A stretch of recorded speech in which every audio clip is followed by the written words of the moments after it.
Yeah, bro. Like, and to your point, bro, it's so crazy because there's no walkthrough, but there's no walkthrough, but there are tips and tricks and hints and how do I put it? Like escape ropes that people could give you, but they don't. You know what I mean? So, and I fully believe that everyone, like you said with your grandfather's example, you should earn your stripes. You should walk through it and understand what this means. But at the same time, I'm trying to be more than an artist. If I knew what I know now, for example, about the music industry and about things, and there's so much stuff that I still don't even know yet that my future self is gonna wish that me currently knew. But the stuff that I could tell myself in 2016, I would have pulled myself forward about 2 years. You know what I'm saying? And I know that people had the knowledge that they could have equipped me with, but they just didn't. You know what I'm saying? So I feel like it's also about not being selfish. Like, for example, like if you ever need any content on this show, I have a bag of artists here in the UK that would love to jump on your show and talk. This is exactly as I'm doing now. You know what I'm saying?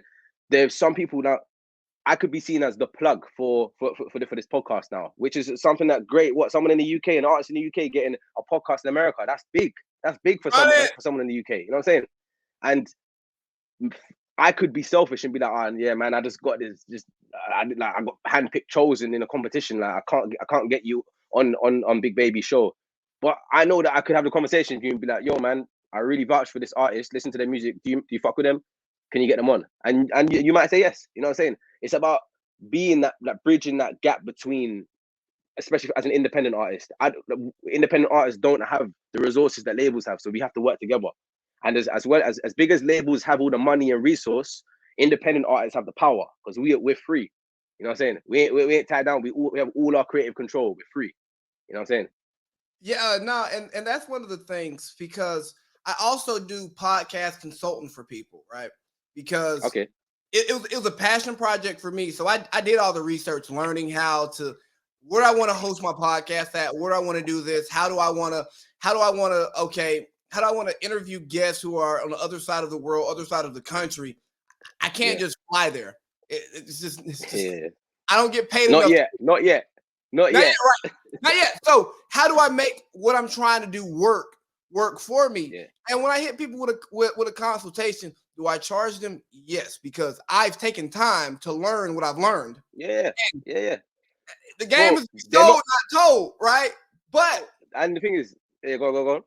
but with the people who I've helped, I see where they start, and they start off doing better numbers than I do, and I don't sit back and be hating. I don't be like, dang, bro, like I'm happy because I made a bunch of mistakes starting off this podcast in 2017. I believe is when I really started. I made a bunch of mistakes, and I don't want you to make those mistakes because I lost some viewers who wanted to support what I was doing, but because of the way I started, I lost them, and I haven't got them back. You know what I mean? Yeah, and bro, the thing is, what you said about the paying as well. Never feel a way about charging because they're not. This is the thing. When someone's experienced, you're not paying that person. They're not paying you for that consulting session. They're paying you for the 4 years that you've been doing it. You know what I'm saying? They're paying you for the 4 years of build up in knowledge to get to this point where they can tell you something that they need to know. Because at the end of it, if they don't agree to the price and they don't want to pay it, then they walk away with a lack of knowledge. If they pay it, which is money that no one ever asks for money out of the question, you know what I'm saying? It's just that people want something to be free or want it to be discounted. If they pay the price, they will gain knowledge which could, like I said, pull them forward by 2 years, or they could match whatever listenership levels you have right now. 4 years in, like you said, they could just start up, and in a year or in 6 months, in a week, they might have exactly the same numbers. Why would you not want to pay for that service? You know what I'm saying? And that's what I've learned, man, because a lot of the people who I've talked to who've paid, they've been consistent and they're potting, right?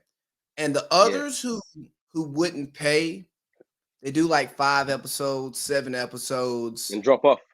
and then Yeah. they're gone. And I'm sitting here, officially I'm at 150, but I got episodes from before I was listed on iTunes that I don't even count.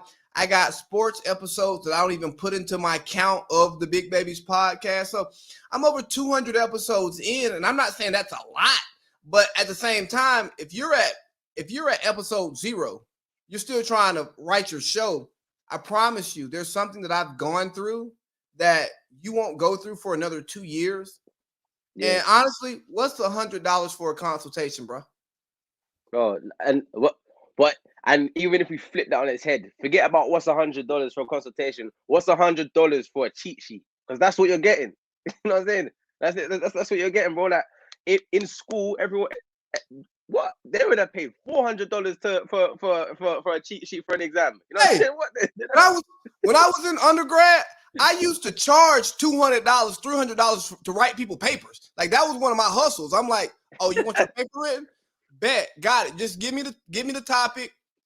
Send me the assignment sheet that you got from your professor. What grade do you want? Now, because and it's like, hold on, you're gonna pay me to do, I don't know, 4 or 5 hours of work? Because I mean, I had one paper, Shorty had done the outline already. She did the research, she done the outline. She just didn't want to put the words together. I go, I'm gonna knock this out in an hour. You gonna give me $200? Run it. We tight, baby. But that's it. But and the thing is, it's I'm gonna bring it back to music. It's literally just like, for example, I'm an artist. Right now I'm learning how to play the piano.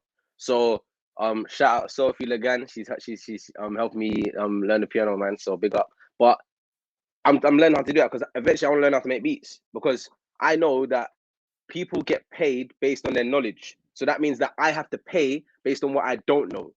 So if I can learn, that means in essence I'm going to be paying less later on. You know what I'm saying? You flip the script.